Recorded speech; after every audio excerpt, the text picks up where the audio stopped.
প্রিয় ছাত্রছাত্রী, আশা করি তোমরা সবাই ভালো আছো। আমি আবার চলে আসছি ঐকতান কবিতা নিয়ে।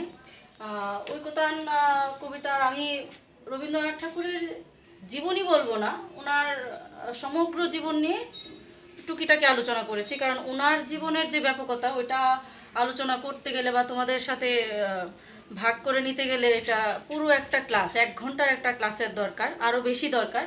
কিন্তু আমি এই কবিতার জন্য যতটুকু দরকার ঠিক ততটুকুই আলোচনা করেছি, এর বাইরে আর গেলাম না। এখন ঐকতান কবিতায় আমরা চলে আসি। ঐকতান কথাটার অর্থটা কি সেটা আগে আমাদেরকে বুঝতে হবে।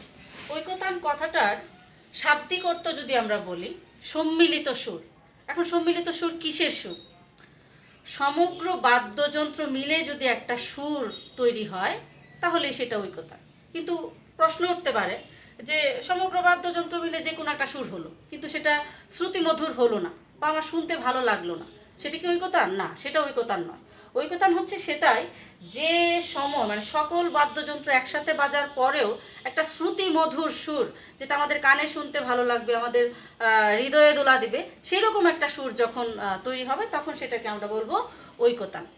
রবীন্দ্রনাথ ঠাকুর কিন্তু এখানে গানের সুরের কথা কিছু বলেননি। উনি এখানে সমগ্র পৃথিবীর বা সংসারের ঐকতানের কথা বলেছেন। এখন আবার সংসারের ঐকতানটা কি?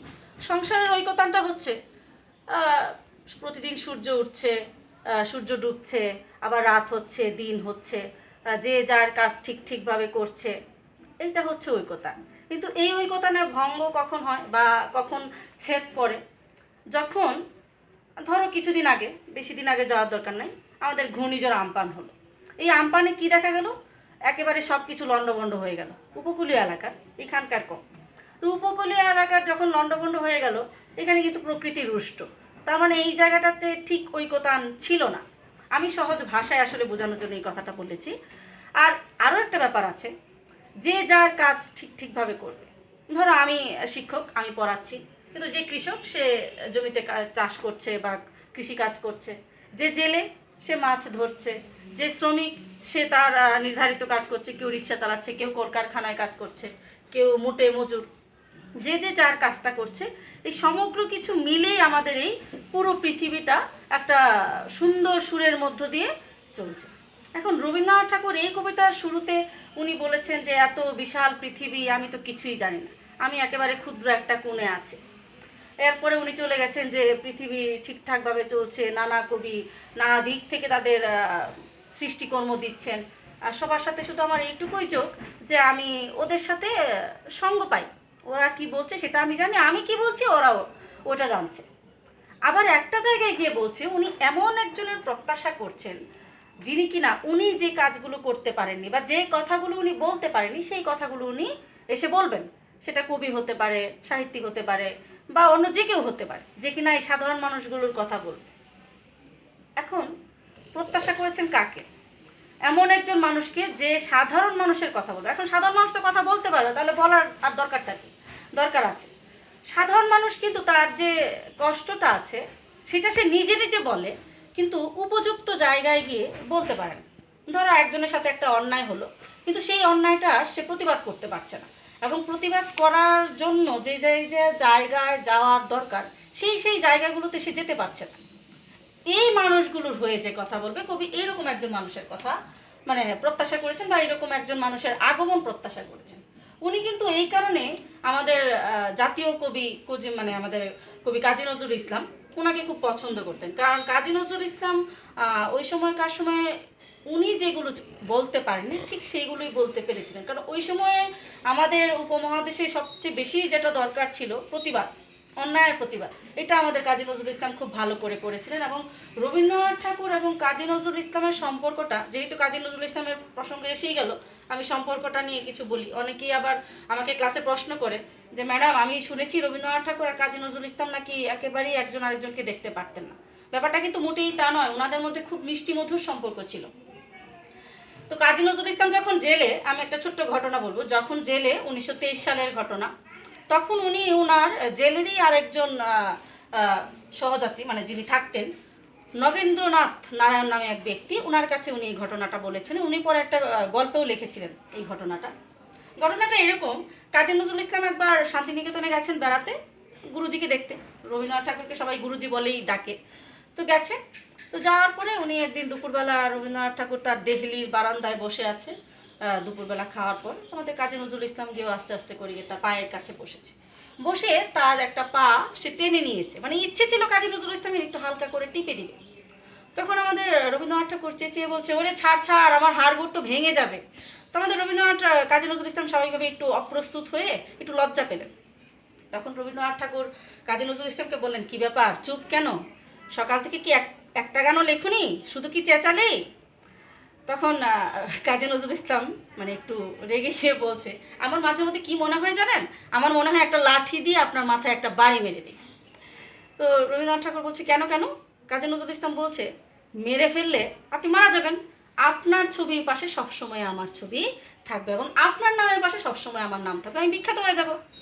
তখন রবীন্দ্রনাথ ঠাকুর একটু হেসে এবং জোরে চিৎকার করে বলছে, ওরে কে কোথায় আছিস সে তাড়াতাড়ি আয়, এ তো আমাকে মেরে ফেলবে, এই পাগলের অসাধ্য কিছু নয়।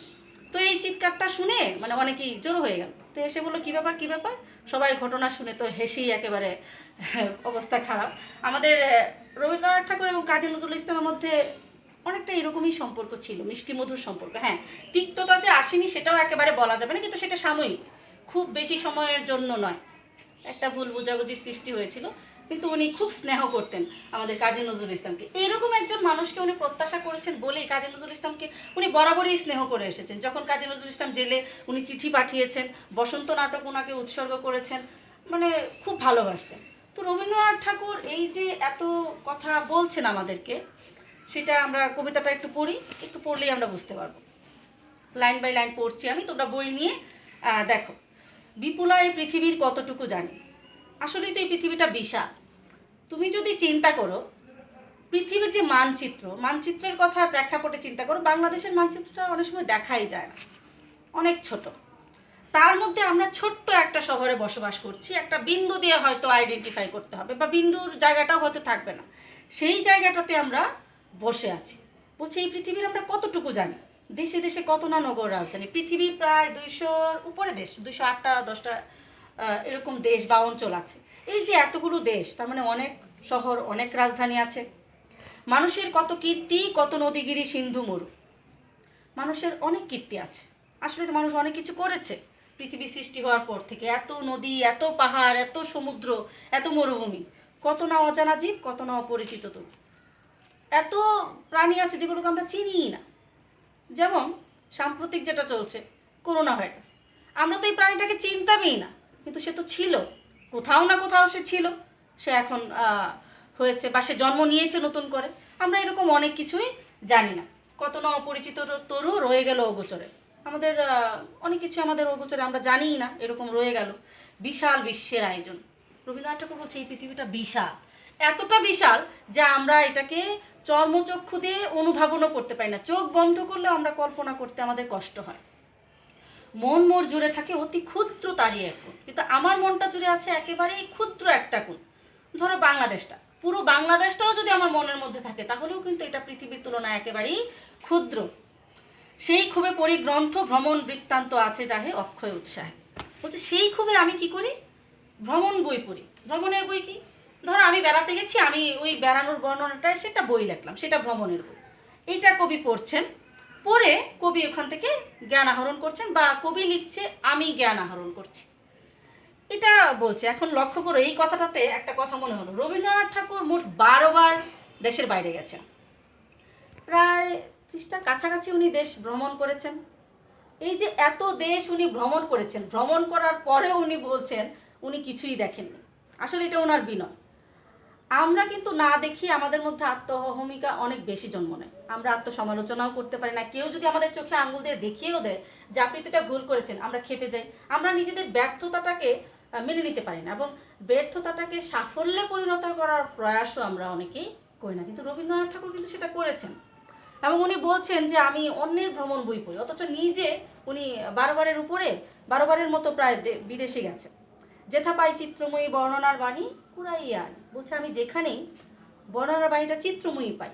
চিত্রময়ী মানে যে লেখাটা পড়ার সাথে সাথে আমাদের চোখের সামনে একটা দৃশ্য, পরিষ্কার দৃশ্য ভেসে ওঠে, সেটাকেই বলছে চিত্রময়ী বর্ণনা বাণী। উনি বলছে উনি কুড়িয়ে আনেন। জ্ঞানের দীনতাই আপনার মনে পূরণ করিয়া লই যত পারি ভিক্ষালব্ধ ধনে। বলছে আমার মনে যে জ্ঞানের যে অপূর্ণতাটা আছে বা আমার যে জ্ঞান কম, সেটা আমি কি দিয়ে পূরণ করি? ওই ভিক্ষালব্ধ, মানে উনি অন্যের কেউ একজন গেছে, সে এসে ভ্রমণ কাহিনী লিখছে, লিখার পরে উনি আবার সেটা পড়ছে, এটাকে উনি ভিক্ষার ধনের সাথে তুলনা করেছেন। আমি পৃথিবীর কবি, যেথা তার যত ওঠে ধ্বনি, আমার বাঁশির সুরে সারা তার জাগিবে তখন। বলছে আমি পৃথিবীর কবি, যেখানেই তার যত ধ্বনি, মানে যেখানে মানুষের যত কথা ওঠার কথা, আমার বাঁশির সুরে সেই শব্দটা তখনই জাগার কথা। এই স্বর সাধনায় পৌঁছিল না বহুতর ডাক, রয়ে গেছে ফাঁক। উনি বলছে এই স্বর সাধনায় আসলে অনেক মানুষের ডাকটা এসে পৌঁছেনি, একেবারেই খুব কম জনগোষ্ঠীর মানুষের ডাক এসে পৌঁছেছে, এখানে অনেক ফাঁক রয়ে গেছে, যেটা থাকা উচিত ছিল না। প্রকৃতির ঐকতান স্রোতে, এই যে প্রকৃতি ভেসে চলেছে দিনের পর দিন, চলছেই, নানা কবি ঢালে গান নানা দিক হতে। আমাদের নানা কবি নানা দিক থেকে তাদের সৃষ্টিকর্ম আমাদের সাহিত্যে দিচ্ছে। তাদের সবার সাথে আছে মোর এই মাত্র যোগ, সঙ্গ পাই সবাকার লাভ করি আনন্দের ভোগ। তাদের সবার সাথে শুধু আমার এইটুকুই মিল আছে, মানে আমি সবার সাহিত্যটুকু পড়ছি, ওরাও আমার সাহিত্যটুকু পড়ছে, এইটুকুই শুধু যোগ আছে, আর কোনো যোগ তাদের সাথে আমার নাই, তেমন একটা নাই। পাইরে সর্বত্র তার প্রবেশের দ্বার, বাধা হয়ে আছে মোর বেড়াগুলি জীবনযাত্রা। লেখক এখানে একটা স্বীকারোক্তি দিয়েছেন। কি স্বীকারোক্তি? বলছে আমি ওই সাধারণ মানুষের দরজার যে যাব, ওই প্রবেশের দরজাটুকু আমি পাচ্ছি না, এবং আমার জীবনযাত্রার যে মান সেটা বাধা হয়ে আছে। কারণ উনি ঠাকুরবাড়ির সন্তান। ঠাকুরবাড়ি মানে কি? ওই সময়ের একটা আইডল, ওই সময়ের আদর্শ। ঠাকুরবাড়ির মহিলারা কিভাবে শাড়ি পরছে, ঠাকুরবাড়ি কিভাবে রান্না করছে, এটা একটা স্টাইল, এবং ওইটা ফলো করার জন্য বা অনুসরণ করার জন্য মানুষ তখন মুখিয়ে থাকতো। কিন্তু কবির এই যে জীবন মান, এত উচ্চ জীবন, এখান থেকে উনি চাইলেও নিচে আসতে পারেন, এবং উনি যখন সাধারণ মানুষের সাথে মিশতে চেয়েছেন বা সাধারণ মানুষের যখন জিজ্ঞেস করেছেন, তখনও কিন্তু সাধারণ মানুষ মন খুলে তার সাথে কথা বলতে পারেনি, একটা দেয়াল তাদের মধ্যে ছিল। চাষি খেতে চালাইছে হাল, বলছে চাষি হাল চালাচ্ছে, তাঁতি তাঁত বুনছে, জেলে জাল ফেলছে, বহুদূর প্রসারিত এদের বিচিত্র কর্মভার। এবং এই এদের যে কাজ, এটা বহুদূর প্রসারিত, কোনো একটা জায়গায় সীমাবদ্ধ নয়। আমি শিক্ষকতা করি, আমার কাজের ক্ষেত্রটা আসলে আমি সীমাবদ্ধই বলবো, শুধু ছাত্রছাত্রী পর্যন্তই। কিন্তু ওনাদের কাজটা ঠিক এরকম না, ওনাটার কাজটা একেবারে অনেক দূর পর্যন্ত যায়। কারণ জেলে জাল ফেলছে, মাছ ধরছে, সেই মাছ এক জায়গা থেকে আরেক জায়গায় যাচ্ছে, যে জায়গায় মাছ নাই সেই জায়গায় পর্যন্ত যাচ্ছে। এইভাবে কাজের যে ফল সেটা অনেকেই পাচ্ছে, ব্যাপারটা অনেকটা এরকম। তারই পরে ভর দিয়ে চলে যেতে সমস্ত সংসার। বলছে এর উপরে ভর দিয়ে আমাদের সমস্ত পৃথিবীটা চলছে। লক্ষ্য করো, আমরা যেখানেই থাকি না কেন, ধরো এই টিনের ঘরটা, এই ঘরটা কিন্তু আমি তৈরি করি, শ্রমিকরা বানিয়েছে। এখন এই ঘরটা যদি শ্রমিক না বানাতো, আমার পক্ষে কিন্তু এই ঘরটা বানানো সম্ভব নয়। তার মানে কি, এই শ্রমিকদের উপরে নির্ভর করে আমার এই ঘরটা নির্মাণ, বা একটা বিল্ডিং বা একটা স্কুল কলেজের প্রতিষ্ঠান, সবগুলো কিন্তু শ্রমিকরাই করছে। এই শ্রমিকদের উপরে ভর দিয়ে যে আমার সমস্ত সংসারটা চালাচ্ছি, কিন্তু তাদের কথা কি আমরা কখনো ভেবেছি? কবির প্রশ্নটা ছিল মূলত এইখানে। দেখো পরে কি লিখেছে, সমাজের উচ্চ মঞ্চে বসেছি সংকীর্ণ বাতায়নে, এবং আমি এমন একটা উচ্চ আসনে বসে আছি যেখানে থেকে অনেক কিছু দেখা যায়। সংকীর্ণ বাতায়ন মানে একেবারেই ছোট একটা জানালা, ওই জানালা থেকে তুমি লক্ষ্য করবে, জানলা থেকে কিন্তু পুরো আকাশটা দেখা যায় না, বাইরে থেকে যেরকম জানলা থেকে আকাশের এক চিলতে আকাশেই দেখা যায়। তো এক চিলতে আকাশের চেয়ে তো পুরো আকাশ অনেক বড়। তো কবি ওই রকম সংকীর্ণ বাতায়নে বসে ওই একটু আকাশ দেখছে বা একটু পরিসর দেখছে সমাজে, কিন্তু পুরোটুকু উনি দেখতে পারছেন না। এখন ওনার স্বীকারোক্তি, মাঝে মাঝে গেছি আমি অপারার প্রাঙ্গণের ধারে, ভিতরে প্রবেশ করি সে শক্তি ছিল না একেবারে। বলছে আমি গেছি মাঝে মাঝে ওই মানুষদের সাথে মেশার জন্য, কিন্তু ভিতরে প্রবেশ করব সেটা একেবারেই আমার ছিল না, মানে আমি ভয় পেয়েছি হয়তো। জীবনে জীবন যোগ করা, না হলে কৃত্রিম পণ্যে ব্যর্থ হয় গানের পসরা। বলছে জীবনের সাথে যে জীবনের যোগ থাকে, সাহিত্য মানে কি, আমার মনের কথা কবি লিখবে, এবং কবি যা লিখবে তা আমার মনের সাথে মিলে যাবে, এটাই হচ্ছে জীবনে যোগ করা। যদি না হয় তাহলে সেই সাহিত্যটা ঠিক সাহিত্য হবে না, সেটা কৃত্রিম একটা পণ্যে শুধু রূপান্তরিত হবে। তাই আমি মেনে নেই সে নিন্দার কথা, আমার সুরের অপূর্ণতা। এবং ওনাকে নিয়ে কিন্তু প্রচুর সমালোচনাও হয়েছে। শনিবারের চিঠিতে সমালোচনা হয়েছে, অনেক লেখকরা সমালোচনা করেছেন যে রবীন্দ্রনাথ ঠাকুর শুধু অভিজাত শ্রেণী নিয়ে লেখেন, উনি সাধারণ মানুষ নিয়ে লেখেন না, ওনার উপন্যাসে ভালো চরিত্রগুলো শুধু ভালো, খারাপ চরিত্রগুলো শুধু খারাপ। কিন্তু তিরিশোত্তর যে সাহিত্য, মানে 1930 সালের পরের যে সাহিত্যগুলো কল্লোল যুগে, ওখানে এসে কবিরা বা লেখকরা বলছে যে একটা মানুষের মধ্যে দুইটা উপকরণই থাকতে পারে, ভালো খারাপ দুইটাই থাকতে পারে, এগুলো তো সব কিছু সাহিত্যে নিয়ে আসতে হবে। কিন্তু এটা কবি পারেননি। এখন এটা নিয়ে যখন সমালোচনা করেছে ওই নতুন নতুন কবিরা বা নবীন কবিরা, সে কবি সেটা মেনেও নিয়েছে। আমার কবিতা জানি আমি, গেলেও বিচিত্র পথে হয় নাই সে সর্বত্রগামী। এই লাইনটা কিন্তু অনুধাবনের প্রশ্ন হিসেবে আসতে পারে, যে আমার কবিতা জানি আমি, আমার কবিতা আমি জানি, গেলেও বিচিত্র পথে, অনেক পথে গেছে আমার কবিতা, কিন্তু সব জায়গায় যায়নি। কৃষাণের জীবনের শরিক যে জন, কর্মেয় কথায় সত্য আত্মীয়তা করেছে অর্জন, যে আছে মাটির কাছাকাছি সে কবির বাণী লাগি কান পেতে আছে। বলছে যে একেবারেই কৃষাণের জীবনের সাথে মিলে থাকবে এবং যার কথা এবং কাজে সত্য কথা থাকবে, সত্য কথন থাকবে, এরকম একজন মানুষের জন্য আমি কান পেতে আছি, যে কিনা এই কথাগুলো এসে আমাকে বলবে। এসো কবি অখ্যাত জনে নির্বাক মনে। বলছে হ্যাঁ কবি, তুমি যারা অখ্যাত, কৃষক, শ্রমিক, জেলে, চাষি, এরা তো সব অখ্যাত, এরা তো কোনো খ্যাতনামা লোক নয়। বলছে এসো কবি অখ্যাত জনে নির্বাক মনে। নির্বাক মন বলতে কি, যে মনগুলো কথা বলে কিন্তু তারা ঠিক ঠিক জায়গায় গিয়ে কথাগুলো বলতে পারে না, তাদের কষ্টের কথা, তাদের দুঃখের কথা, তাদের চাওয়ার কথা, পাওয়ার কথা, এটাই বলছে। এসো কবি অখ্যাত জনে নির্বাক মনে, মর্মের বেদনা যত করিয়া উদ্ধার। বলছে তুমি ওদের মনের যত ব্যথা আছে সবগুলো উদ্ধার করে প্রাণহীন এ দেশেতে গানহীন যেথা চারিদা। বলছে এই দেশটা যেখানে প্রাণহীন হয়েছে, যেখানে গান নাই, শান্তি নাই, সুখ নাই। হয়তো একজন চাষির পরিবারে, সে চাষ করছে সারা জীবন, সারা বছর করলো, কিন্তু তার ঘরেই গিয়ে দেখো চাল নাই। এই যে মানুষগুলো, এই মানুষগুলোর কথা যে বলবে, অবজ্ঞার তাপে শুষ্ক নিরানন্দ সেই মরুভূমি, যেখানে কিনা অবজ্ঞার তাপে একেবারেই হৃদয়টা পর্যন্ত মরুভূমি হয়ে আছে, রসে পূর্ণ করি দাও তুমি, এবং তুমি সেই হৃদয়টা একদম রসে পূর্ণ করে দাও। এখানে আসলে রস বলতে তার জীবনের চাহিদা হয়তো লেখক বুঝিয়ে থাকতে পারে, বা এমনও হতে পারে তার জীবনটা হাসি আনন্দে ভরে দাও। হাসি আনন্দ কখন আসবে, যখন একটা মানুষের একেবারেই মৌলিক যে চাহিদাগুলো আছে সবগুলো পূর্ণ হবে, সেটাই বলছে লেখক এখানে, রসে পূর্ণ করি দাও তুমি।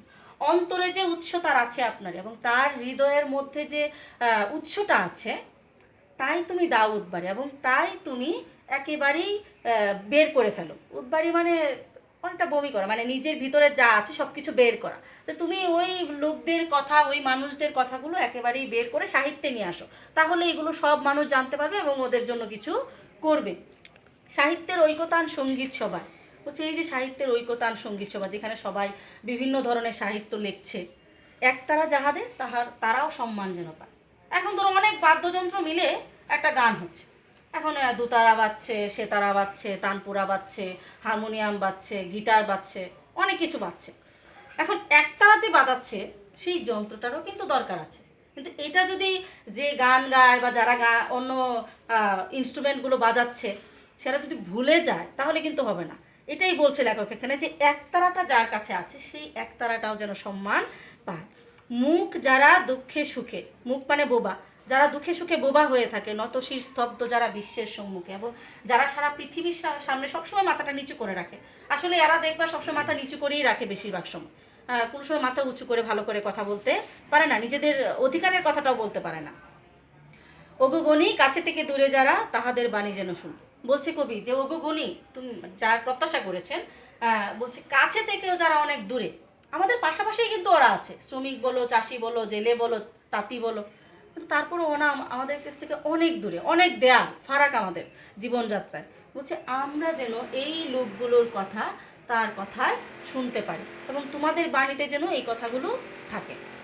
রবীন্দ্রনাথ ঠাকুর এখানে মানে খুব সুন্দর করে নিজের সমালোচনাটা আমাদের করে গেছেন। এবং ওই যে রথীন্দ্রনাথ ঠাকুরের চিঠিতে উনি বলেছেন যে আমি আসলে ব্যর্থ, আমি আমার সারা জীবনে কিছুই করতে পারিনি, কিন্তু উনি কিন্তু কম কিছুও করেনি। ছোট গল্পের বেশ কিছু চরিত্র ছিল ওনার সাধারণ, যেমন শাস্তি, পোস্টমাস্টার, ভিকারিনী, এগুলো একেবারেই মাটির কাছাকাছি। এবং শুধু এগুলো না, আরও অনেক ছোট গল্পে উনি অনেক সাধারণ মানুষের কথা বলে গেছেন, কিন্তু তারপরে ওনার মনে হয়েছে ঠিকঠাকভাবে বলতে পারেনি। ওই যে বললাম, হয়তো ওইটা ওনার মতে 100%-এর মধ্যে অভিজাত শ্রেণী 80% ছিল, আর 20% ছিল ওইগুলো। এই ব্যাপারটা নিয়ে রবীন্দ্রনাথ ঠাকুরের মনে সবসময় একটা মানে সংকোচ কাজ করতো। এবং যখন 1930 সালের পরে যখন অন্যরা এসে সমালোচনা করতো, রবীন্দ্রনাথ ঠাকুর কিন্তু সেগুলো বুঝতো। বোঝার পরেও উনি আসলে লিখতে পারেননি।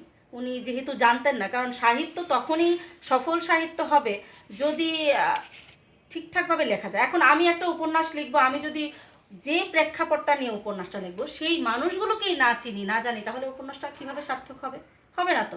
ছোট গল্পটাও কিভাবে সার্থক হবে? হবে না। কিন্তু রবীন্দ্রনাথ ঠাকুর এরকম একজন মানুষই চেয়েছেন যে কিনা একেবারে এই মানুষগুলোর কাছাকাছি গিয়ে থেকে বোঝে এদের মনের কথাগুলো বলতে পারে। এই আত্মসমালোচনাটা নিয়েই মূলত ঐকতান কবিতাটা। এখন এই ঐকতান কবিতা আমাদের পাঠ পরিচিতিতে পুরোটুকু দেয়া আছে। আমি আর বললাম না কিছু। আমি প্রথমেই বলেছি এই কবিতাটা ওনার ৮০তম জন্মদিনের পরে লেখা, মানে 1941 সালে ওনার যখন জন্মদিন পালন হয়, এই জন্মদিন থেকে মৃত্যুর যে মাঝখানে যে 4 মাস, এই 4 মাসের মধ্যে এই ঐকতান কবিতাটা লেখা, জন্মদিনে কাব্যগ্রন্থটাও লেখা। ওই সময় একজন অভিজ্ঞ মানুষ যখন মৃত্যু পথযাত্রী, উনি ওনার সারা জীবনের কর্ম যা করেছেন সব কিছু বিচার করছেন বসে বসে, ওই সময়কার কবিতা। এবং এই কবিতাগুলোতে কোনো আবেগ নেই, শুধু সত্য কথনই আছে। আমি বলবো এখানে কোনো আবেগের কথা নেই, এখানে কোনো হাসির কথাও নেই। এখানে উনি যা বলেছেন সেটাই একেবারে চরম সত্য। এবং উনি বুঝতে পেরেছিলেন যে এই কাজটা ওনার করা উচিত, কারণ ওনার কাছ থেকে মানুষ আরও কিছু আশা করেছিল। উনি বিশ্বকবি, এবং উনি একটা জায়গায় এখানে বলেছেন যে পৃথিবীর যেখানেই যত কথা উঠবে সেই কথাগুলো নিয়ে আমি কবিতা লিখব। তুমি লক্ষ্য করে দেখো, মুক্তিযুদ্ধের সময় আমাদের দেশে মুক্তিযুদ্ধ হয়েছে, কিন্তু যুক্তরাষ্ট্রে বসে একজন গায়ক, বিটলস ব্যান্ডটার নাম, সে কিনা আমাদেরকে নিয়ে গান লিখছে এবং সেই গান গাচ্ছেও। কেন? ওই যে উনি আমাদেরকে নিয়ে ভাবতেন। রবীন্দ্রনাথ ঠাকুর এটাই বলছে যে যেখানেই যত কষ্টের কথা হবে সেই কথাটা তো আমার সাহিত্যে আসা উচিত ছিল, কিন্তু আমি তো আনতে পারিনি। আমার আনাটা এইখানে আমি ব্যর্থ। এই কবিতার বিষয়বস্তু মূলত এইটুকুই। তোমরা শব্দার্থগুলো পড়ে নিবে এবং শব্দার্থের ভিতরের কথাগুলোও পড়বে। মাঝে মধ্যে যখন জ্ঞানমূলক প্রশ্ন আসে তখন কিন্তু ভিতরের কথা থেকেও আসে, এবং জ্ঞানমূলক কিন্তু আরেকটা আসে। ধরো কবিতার লাইন দিয়ে দিল দিল এরকম, দেশ এ পৃথিবীর কতটুকু জানি। তোমার প্রশ্ন থাকলো যে কবি কি বলেছেন এখানে, তোমাকে উত্তরটা দিতে হবে বিপুলা, এবং এই বিপুলা কথাটাই লিখতে হবে। অন্য কিছু লিখলে জ্ঞানমূলক উত্তরে তুমি 1 নাম্বার পাবে না। আর যখন অনুধাবনে যাবে, অনুধাবনে তুমি চেষ্টা করবে একদম যে কথাগুলো না বললেই নয় সেই কথাগুলোই বলতে, কারণ এই কথাগুলো বাড়তি কথা বলার দরকার নেই, এটা তোমরা মনে রাখবে। আচ্ছা, আমি এই কবিতাটা এই পর্যন্তই আলোচনা করলাম, আর কিছু বেশি কিছু বললাম না। তোমরা পড়বে, আশা করি তোমাদের যদি কোথাও বুঝতে অসুবিধা হয় তোমরা আমার যে ইউটিউব চ্যানেল আছে ওখানে গিয়ে কমেন্টও করতে পারো যে এই জায়গাটা আমি বুঝিনি। ঠিক আছে, আজকের মতো এখানেই। ধন্যবাদ তোমাদের সবাইকে। আশা করি তোমরা সবাই ভালো থাকবে, সুস্থ থাকবে, ঘরে থাকবে।